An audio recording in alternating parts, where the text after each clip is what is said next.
नमस्कार दोस्तों। Open network for digital commerce यह एक नया प्रश्न आप लोगों के सामने आया है जो काफी महत्वपूर्ण है पूरी की पूरी यूपीएससी की प्रतियोगिता परीक्षा 2023 के लिए। सबसे पहले मैं बता दूं, आजकल ऑनलाइन शॉपिंग का जमाना है। सारे लोग ऑनलाइन शॉपिंग कर रहे हैं, सबके पास हाथों में मोबाइल है और खासकर कोविड के दौरान लोगों ने जमकर ऑनलाइन शॉपिंग की। अब यहाँ पर याद रखिएगा, ये ऑनलाइन शॉपिंग को अब सरकार एक दूसरे डिजिटल प्लेटफॉर्म पर लेकर जाना चाहती है, लेकिन वो आप ये नहीं कह पाएंगे कि वो एक डिजिटल प्लेटफॉर्म है।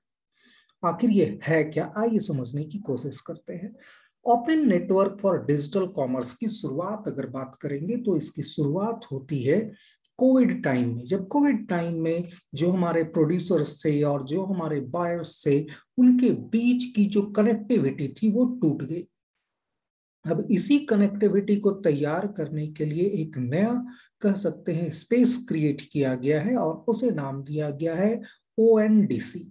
अब ओएनडीसी है क्या, क्या ये प्लेटफॉर्म है, क्या है ये पूरा का पूरा माजरा, आइए समझते हैं। क्योंकि सबसे महत्वपूर्ण चीज इसको समझना आपके लिए होगा कि आखिर ये एक्चुअली है क्या। तो यहाँ पर आपको जो पहला स्लाइड दिख रहा है उसमें पीयूष गोयल जी बतला रहे हैं कि ओएनडीसी अब काम करना स्टार्ट हो चुका है। इसका पायलट प्रोजेक्ट इन्होंने लॉन्च कर दिया है। अब सवाल ये उठता है कि ये पायलट प्रोजेक्ट ये है क्या, किन स्थानों पर चल रहा है, साथ में हम लोगों को क्या फायदा होगा, क्या एक जो हमारे आम कंज्यूमर हैं या हमारे सेलर हैं उनको क्या फायदा होगा। अब यहाँ पर याद रखिएगा, जैसे ही हम लोगों ने इस ओएनडीसी के बारे में रिसर्च करना शुरू किया तो सबसे पहले यहाँ जो चीजें समझ में आई वह सीधा सा पहला था कि ये अभी वर्तमान में 5 शहरों में लागू हो रहा है। तो पायलट प्रोजेक्ट जो है वो 5 शहरों में चलेगा। अब यहाँ पर याद रखिएगा ये कैसे बदलेगा, पूरी की पूरी सिस्टम को कैसे बदलेगा। आप तो जैसे ऑनलाइन शॉपिंग करते हैं तो किसके माध्यम से करते हैं, या फ्लिपकार्ट है या अमेजोन है या इसी प्रकार के कुछ और बड़े साइट हैं। लेकिन क्या अब इन साइट जो हमारे अमेजोन है, जो हमारा फ्लिपकार्ट है, इनके लिए ये ओएनडीसी किस प्रकार से रिस्पॉन्ड करेगा, क्या ये इनकी जगह ले लेगा। सवाल यहाँ पर ये भी उठ रहा होगा कि कहीं ऐसा तो नहीं कि अमेजोन फ्लिपकार्ट इन सबको हटा के एक नई सिस्टम सरकार लेकर आ गई जिसे ओएनडीसी कहते हैं। नहीं, बिल्कुल ऐसा नहीं है। ध्यान से समझिएगा, ये इस प्रकार का काम नहीं करता है। याद रखिएगा, इसके ऊपर आप शॉपिंग नहीं कर सकते, इसके ऊपर आप अपने प्रोडक्ट को सेल नहीं कर सकते। ओएनडीसी बिल्कुल अलग चीज है। अब आप लोग समझ रहे होंगे कि ये है क्या, ये बड़ा कंफ्यूजन है वाला लगता है, विषय वस्तु है। ऐसा कुछ नहीं है, जरा सा हम लोग इसे ध्यान से और समझने की कोशिश करेंगे ये है क्या। अब यहाँ पर समझिए, मैं आपको एग्जाम्पल के जरिए समझाऊंगा कि वास्तविक रूप से ये किस प्रकार से काम करेगा। इसका जो उद्देश्य है कि वो ग्रोइंग ई कॉमर्स को, के बिजनेस को एक ऐसा स्पेस देना जिसमें और ज्यादा बेहतर तरीके से हमारे सेलर बायर्स कनेक्ट हो सके। अभी वर्तमान में अगर बात करेंगे, दो फर्में सबसे ज्यादा काम कर रही हैं, एक अमेजोन है, दूसरा वॉलमार्ट है। वो दोनों की दोनों यूएस डोमिनेटिंग फर्में हैं। तो यहाँ पर याद रखिएगा, ये आपका जो डिजिटल ई कॉमर्स स्पेस है ये इन्हीं दोनों के हाँ वाले है, कह सकते हैं आप अपने देश में। इसके अलावा अभी तीसरा कोई बड़ा ऑर्गेनाइजेशन नहीं है या और कोई, कह सकते हैं कि वेबसाइट या इस प्रकार की कोई भी प्लेटफॉर्म नहीं है। लेकिन ये सवाल अब उठता है कि फिर ये है क्या। आफ्टर यूपीआई, आप लोगों ने यूपीआई फंड ट्रांसफर के माध्यम से कई बार यूज किया होगा, तो यूपीआई क्या है आप लोग समझ रहे होंगे। यूपीआई जैसे आप गूगल पे के जरिए ट्रांसफर करते हैं, आप फोन पे के जरिए ट्रांसफर करते हैं। तो यहाँ पर वो सारे के सारे जितने भी हमारे इस प्रकार के मनी ट्रांसफर करने वाले हमारे ऐप हैं, तो उन सबको एक स्पेस देता है यूपीआई कि आप गूगल पे से करो, फोन पे से करो, लेकिन करोगे आप यूपीआई से ही। तो आप यूपीआई को यूज करके करते हैं, तो ये उसी अवधारणा के ऊपर बना हुआ है। तो यहाँ पर याद रखिएगा, ये कंज्यूमर, सेलर और लॉजिस्टिक प्रोवाइडर्स, इन सब के लिए है। याद रखिएगा, तो ये सेलर्स के लिए भी है, ये लॉजिस्टिक प्रोवाइडर के लिए भी है, ये कंज्यूमर के लिए, तो सबके एक प्रकार से कह सकते हैं इन सब को एक डेमोक्रेटाइज कर देगा, सबको एक विशेष प्रक्रिया के अंतर्गत ले आएगा। अब यहां पर देखिए इसमें फायदा क्या होगा, लोगों के पास चॉइस होंगी कि हाँ हम Amazon यूज कर रहे हैं, हम फ्लिपकार्ट यूज कर रहे हैं, अब हम इसमें शॉपिंग के लिए इनके जरिए हम और भी कुछ कर सकते हैं। कैसे करेंगे ये समझिए। अब यहां पर अगर बात करेंगे तो यहां पर अगर पूरा का पूरा हमारा ये जो एप्लीकेशन है, वो एप्लीकेशन याद रखिएगा एग्रीगेट एप्लीकेशन ये है, न कि ये हमारा न ही एग्रीगेट एप्लीकेशन न ही ये होस्टिंग प्लेटफॉर्म, दोनों में से कुछ भी नहीं। याद रखिएगा ना ये कोई एप्लीकेशन है और ना ही ये होस्टिंग प्लेटफॉर्म है, बल्कि ये जितने भी एग्जिस्टिंग डिजिटल कॉमर्स एप्लीकेशंस हैं या प्लेटफॉर्म हैं उनको यह अपने नेटवर्क पर लेकर आएगा। सीधा सा समझिए गूगल पे, फोन पे, ये सबके सब यूपीआई के साथ काम करते हैं। यहां पर भी वही होगा कि जितने भी Amazon होगा, फ्लिपकार्ट होगा, वो सारे के सारे ओएनडीसी के नेटवर्क के ऊपर काम करेंगे। तो ये उनको एक नया स्पेस प्रोवाइड कर रहा है कि आप इस प्रकार से काम कर पाएंगे। अब देखिए ओएनडीसी क्या एम कर रहा है, यहां पर याद रखिएगा ये बायर्स को, जो हमारे प्रोडक्ट को खरीदते हैं और जितने पार्टिसिपेट करने वाले कॉमर्स प्लेटफॉर्म हैं उन सबके लिए एक प्रकार से स्पेस है। अब यहां पर कैसे इस चीज को समझना है, अब यहां पर समझिए, सपोज कीजिए कोई Amazon से, या कह सकते हैं कि अगर बात करेंगे कि वह फ्लिपकार्ट से कुछ भी चीजें खरीदना चाहता है, तो वो किस प्रकार से खरीद पाएगा। सपोज कीजिए कोई सेलर है वो Amazon के ऊपर रजिस्टर्ड है। अब ये जो सेलर है वो Amazon के ऊपर रजिस्टर्ड है, तो वो अपनी परचेजिंग कर पाएगा फ्लिपकार्ट से। तो यहां पर याद रखिएगा ये उनके बीच में एक प्रकार से इंटरलिंकिंग का काम कर रहा है। अब जैसे हम लोग यूपीआई में हम लोगों ने देखा कि यहाँ पर यूपीआई में भी हमारा इस प्रकार के फंड ट्रांसफर हुआ करते हैं, तो यहाँ पर याद रखिएगा ये उसी को रिप्लिकेट करने का एक तरीका है, जस्ट लाइक यूपीआई। तो डिजिटल पेमेंट जैसे यूपीआई के ऊपर होती है उसी प्रकार से सेलिंग परचेजिंग हो पाएगी ओएनडीसी के ऊपर।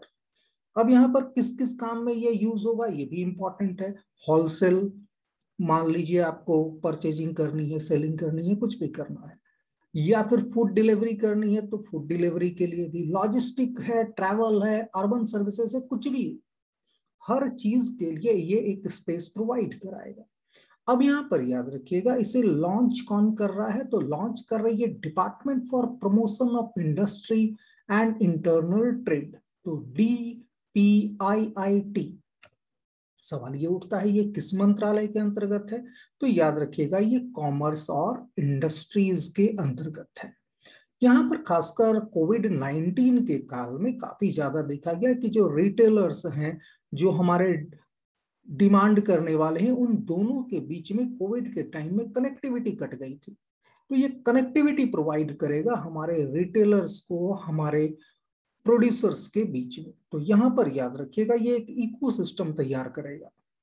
अब यहाँ पर ओएनडीसी की जब भी बात करेंगे हम, तो ओएनडीसी का जो स्ट्रेटजी पेपर तैयार किया गया ये इसी प्रकार से तैयार किया गया कि सारे लोग एक बेटर प्लेटफॉर्म के ऊपर काम कर सके। यहां पर याद रखिएगा ये जो डे टू डे कोई भी चीज के लिए सरकार को एडवाइजरी जारी करनी पड़ती है, आप ऐसे करो आप ऐसे करो, यहाँ कुछ भी नहीं है, कोई एडवाइजरी जारी नहीं होगी, कोई इसके ऊपर सरकार गाइडेंस जारी नहीं करेगी, ऐसा कुछ नहीं। सारा कुछ आप तय करेंगे, ये सिर्फ आपको मिलवाने का काम करेगी। तो सारा कुछ यहाँ पर रिटेलर्स हैं, बायर्स हैं, वो सब मिलके करेंगे। यहाँ पर सरकार सिर्फ उनको एक मिलने का स्पेस दे रही है।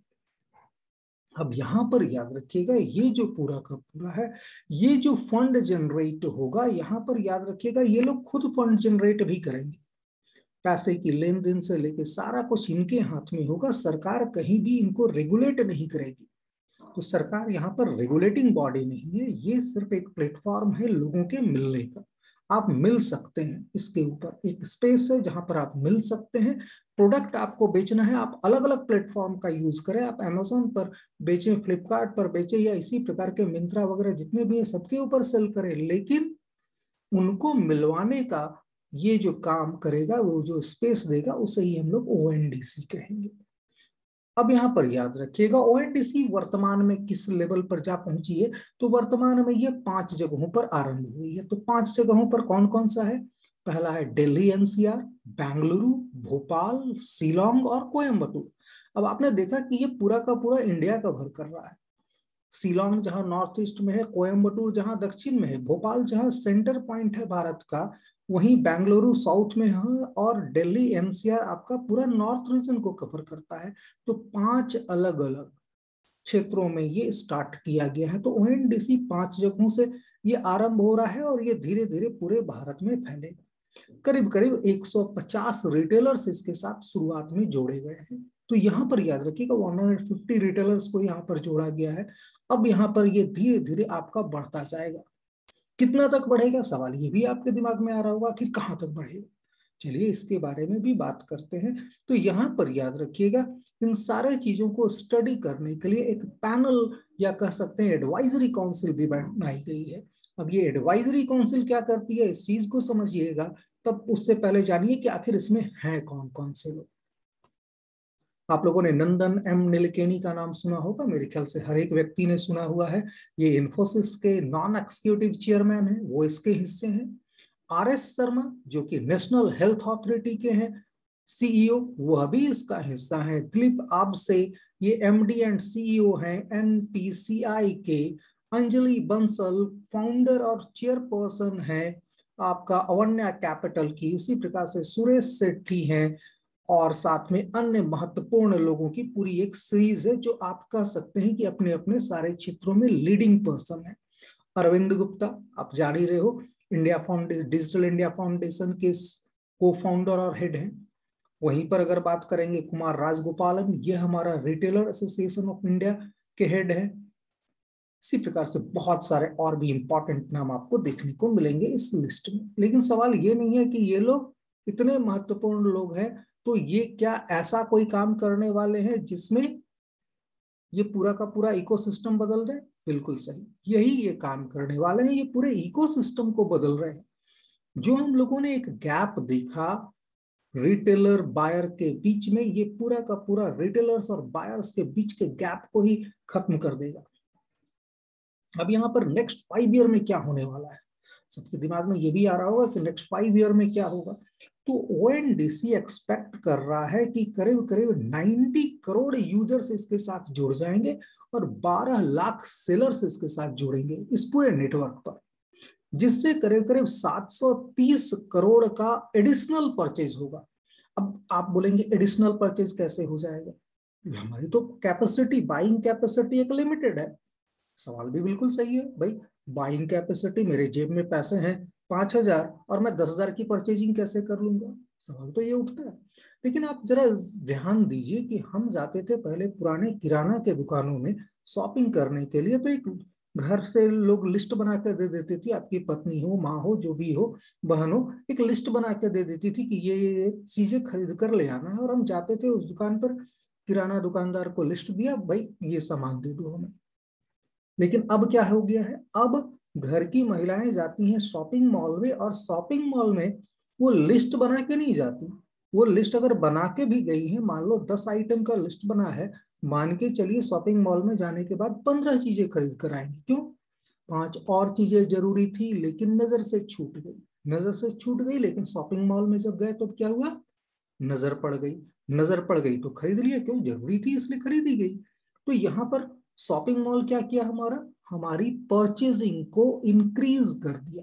तो यहाँ पर भी याद रखिएगा, ये जो हमारा ओएनडीसी का स्पेस होगा, इसमें हमारी परचेजिंग बढ़ जाएगी। परचेजिंग बढ़ेगी, नई परचेजिंग क्यों होगी, क्योंकि लोगों के लिए इजी होगा इसके जरिए परचेज करना, बेचना लोगों के लिए इजी होगा, बहुत आसानी से वो हमारी नजर में आ पाएगा। थ्रू एडवर्टीजमेंट आए, थ्रू प्रमोशन आए, या डिजिटल मार्केटिंग के थ्रू आए, तो बहुत सारे डिजिटल मार्केटिंग के फंडे हैं जिसमें ये लोग काम करेंगे और वो आपकी नजरों में आएगा। आपने क्या इससे पहले गूगल सर्च किया है, तो आजकल तो गूगल आपके हर एक इच्छा अनिच्छा सब पर नजर रखती है कि आपको जो पसंद है वही बात करेंगे। सिमिलरली तो यहाँ पर भी वही है। तो यहाँ पर ग्रॉस मर्केंटाइज वैल्यू जो हमारा जीएमवी है उसे इंक्रीज करने की बात हो रही है। तो यहाँ पर याद रखिएगा, अगर रिटेल मार्केट में 2.85 लाख करोड़ करीब करीब 2020 में डिजिटल कॉमर्स का हिस्सा रहा है। याद रखिएगा, डिजिटल कॉमर्स 2.85 लाख करोड़ मात्र है। ये अभी मात्र 4.3% है टोटल रिटेल जीवीएम का भारत में। तो जितना भी रिटेल का जीवीएम है हमारा, उसका सिर्फ 4.3% ही हम लोग डिजिटल प्लेटफॉर्म पर लेकर आ पा रहे हैं। लेकिन आने वाले समय में ये पूरा का पूरा एक बहुत बड़ा शिफ्ट नजर आएगा आपको डिजिटल प्लेटफॉर्म के ऊपर। आज भी आप शुरुआत हो चुकी है कि ग्रोसरी का आइटम भी आप ऑनलाइन परचेज कर रहे हैं, कपड़े ऑनलाइन खरीद रहे हैं, इलेक्ट्रॉनिक्स ऑलमोस्ट ऑनलाइन होने वाला है, क्योंकि मोबाइल सबसे ज्यादा इलेक्ट्रॉनिक्स आइटम में चीज है जो लगातार ऑनलाइन ही परचेज की जा रही है, क्योंकि सस्ती है और बेहतर भी है। तो इसी प्रकार से ये पूरा का पूरा काम हो रहा है। तो आने वाले समय में ओएनडीसी पूरी तरह से चेंज कर देगा हमारे हर एक जो शॉपिंग की हैबिट है उसे। साथ में ये रिटेलर्स को, साथ में अगर बात करेंगे होलसेलर को, उन सबको कनेक्ट करेगा। करीब करीब 12 लाख सेलर्स इससे जुड़ेंगे और 90 करोड़ यहाँ पर परचेजर यानी कि कंज्यूमर जुड़ेंगे इस पूरे प्लेटफॉर्म के ऊपर। अब यहाँ पर याद रखिएगा, ये जो ओएनडीसी है इसमें और भी बहुत सारे प्लेयर्स आपको जुड़ेंगे। यहाँ पर फ्लिपकार्ट, अमेजोन, ये सारे के सारे, तो इनके परचेजिंग के लिए ये है। लेकिन इनके जरिए आप और हम मिलकर 90 करोड़ लोगों को इसके जरिए जोड़ लेंगे। तो इस प्रकार से ओएनडीसी आने वाले 5 सालों में पूरे के पूरे इंडिया के कॉमर्शियल सिस्टम को बदलने वाला है।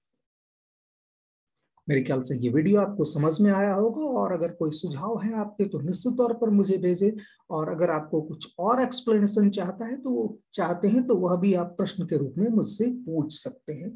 यूपीएससी की तैयारी के लिए मुझसे जुड़िए हमारे इस YouTube चैनल पर, और उम्मीद करता हूं आपको ये सारे के सारे वीडियोस ज्ञानवर्धक लगेंगे और आपको इससे लाभ होगा। चलिए मिलते हैं अगले वीडियो में। धन्यवाद।